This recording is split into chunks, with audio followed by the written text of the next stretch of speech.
All right, one of the guys you all have waited a long time to see. One of the more confident guys in the contest, and apparently he has good reason for that confidence.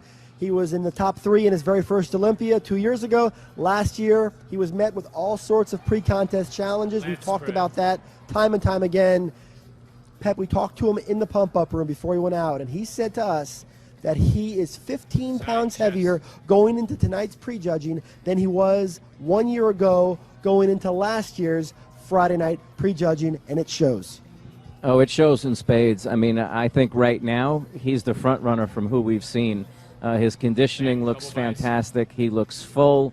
You know, when he stands from the front, Dan, it just looks like muscles hanging off him. And look at the condition in his glutes and his back and his hamstrings. And he also said that he was ready to be Mr. Olympia. And as of right now, I don't think anybody's arguing with him. He looks fantastic. And for my money right now, we haven't seen Jay yet, but for my money right now, he's the front runner in this contest.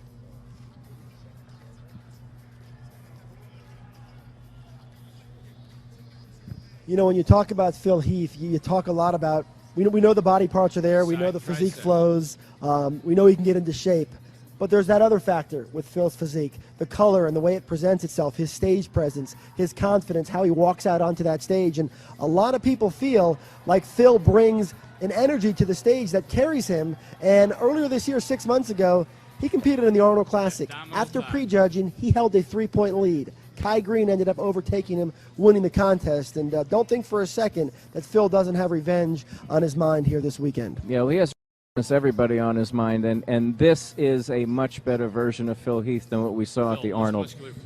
Conditioning-wise, very similar, but fullness-wise, just look at Dan. Look at his shoulders and arms. It's like they're just hanging off his body. And we saw his back a minute ago. That was long a criticized body part for Phil, and it looked great. Right now, I don't see anybody else that we've seen so far that would beat Phil.